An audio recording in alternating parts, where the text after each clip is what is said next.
Zinedine Zidane, el monje blanco.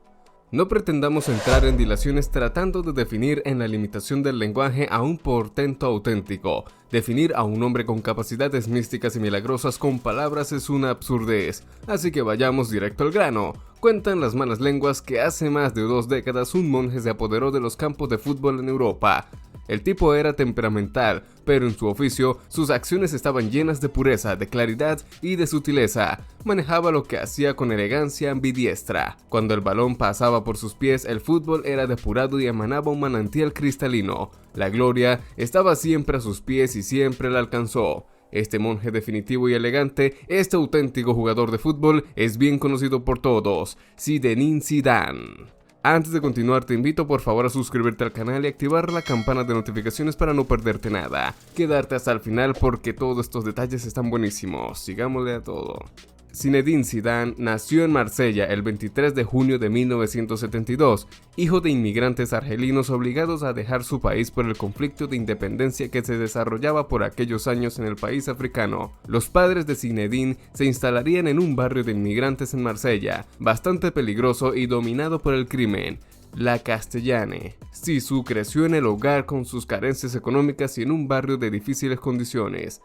Comenzó a jugar al fútbol con 5 añitos en las calles de su barrio, pero la realidad en ese momento es que Zizou sufriría de muchísima discriminación por su ascendencia. Además, para aquellos años las oportunidades para los migrantes eran nulas, aunque esto no desmotivó a Zidane, quien se entregó al deporte entrenando bádminton y judo, además el fútbol por doquier.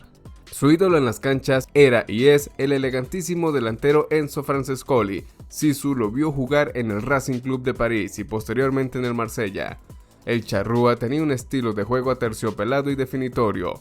Era delantero centro, pero por su elegancia era desplazado a la media punta. El juego de Francescoli sembró la semilla de la elegancia en la mente de Zidane, influyendo en su magnífica manera de jugar. El primer equipo de Zizou fue el Saint-Henri, al que se unió con 9 años sufriendo burlas y exclusión por su origen. Zidane hizo la vista gorda y se ocupó de jugar al fútbol. 2 años después se unió al Septemes Los Balos y luego pasaría al Cannes jugando como delantero centro, pero los entrenadores se dieron cuenta de que la inmensa calidad de Zizou era desperdiciada al jugar como 9 de área y retrocedió en el campo para jugar como 10, una posición digna de su magia milagrosa que ya demostraba en esos años prematuros.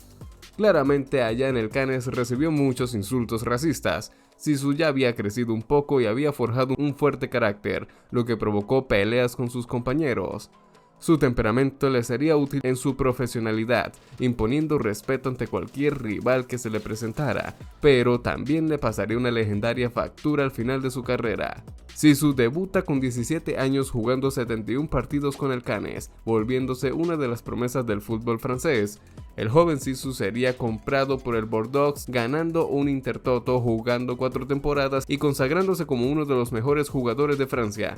Dio el salto de calidad a la Juventus de Turín. Los bianconeri comprarían a Zizou a cambio de unos exiguos 3.5 millones de euros. A partir de aquí comienza la leyenda de Zinedine Zidane. Lo ganaría todo a nivel doméstico con la Juventus, que venía de ganar la Champions y en aquellos años era quizás el mejor equipo del mundo. Ganó la Intercontinental, Liga, Copa, pero la Champions se le vería negada ante el Borussia Dortmund en la final y al año siguiente de la misma manera perderían ante el Real Madrid. Sin embargo, aquí Zidane demostró su mejor versión en ese fútbol de terciopelo, esos pases con precisión milimétrica, los disparos potentes y certeros. El carácter rudo y agigantado, Zidane ya estaba encaminado a ser un mito en la historia del fútbol y lo mejor de Zizou estaba por llegar. Francia 98, el mundial que coronaría a Zidane como el mejor del mundo y uno de los mejores de la historia. Los locales eran favoritos con un equipazo liderado por la magia del monje blanco. Claro que el temperamento de Zizou le jugó una mala pasada, siendo expulsado en fase de grupos y perdiendo los octavos de final, pero jugó el resto del mundial, rebosando su talento, dejando tirados a todos con una sutileza divina. Nada podía pararlo, excepto Brasil, la Brasil astral de aquellos años repleta de estrellas quienes se cruzarían con Francia en la final del 98. En aquella final, Zidane dio un recital milagroso jugando con la constelación de estrellas verde-amarelas a su gusto. Ni siquiera los mejores podían detenerlo, no era humano, ese monje estaba bendito. Su fútbol era demasiado puro. Zizou marcó 2 goles de cabeza, Francia ganaría con una goleada sin precedentes y ahora el monje era el mejor jugador del mundo. Recibió el Balón de Oro, su cara fue proyectada en el Arco del Triunfo. El niño argelino víctima del racismo ahora era el héroe de Francia, regalándoles también la Euro del 2000 a los galos.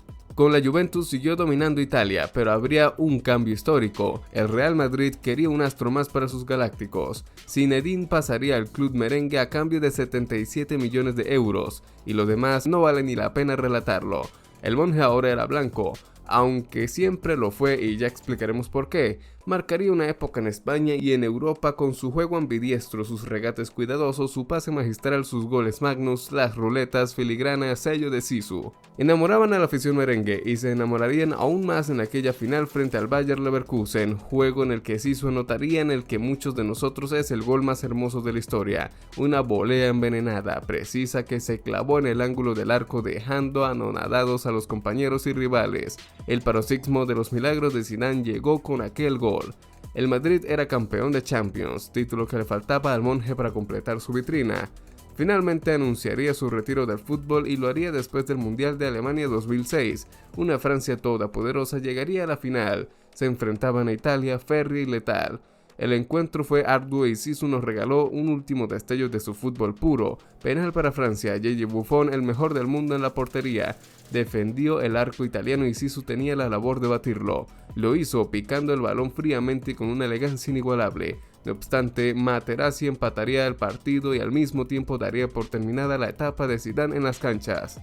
Tras una conversación acalorada, Zizou se dejó llevar por la respuesta escatológica de Materazzi y le propició un cabezazo en el pecho al italiano que le valió la expulsión directa de la final. La carrera de Zizou acababa ahí, dejándonos uno de los postales más legendarios de este deporte.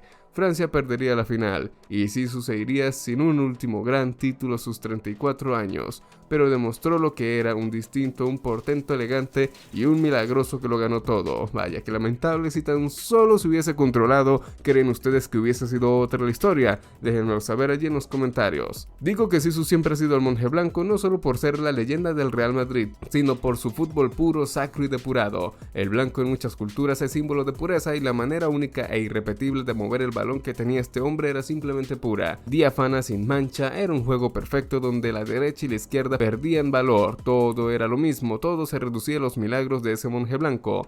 Y es que Zizou es irrepetible, ya no se hacen futbolistas como antes, eso es una realidad, pero hay similitud y es comparaciones. Con Zidane no hay comparación, es único en actitud y juego, ningún mediocampista, ningún futbolista se le puede comparar así de simple. Además, sus éxitos no solo fueron como jugador, sino también en el banquillo, pero eso es una historia para otro día. Con eso hemos llegado al final de esta gran historia. Si te ha gustado, déjame un buen like, un comentario y recuerda suscribirte al canal y activar la campana. Hasta una próxima gran historia, claro que sí.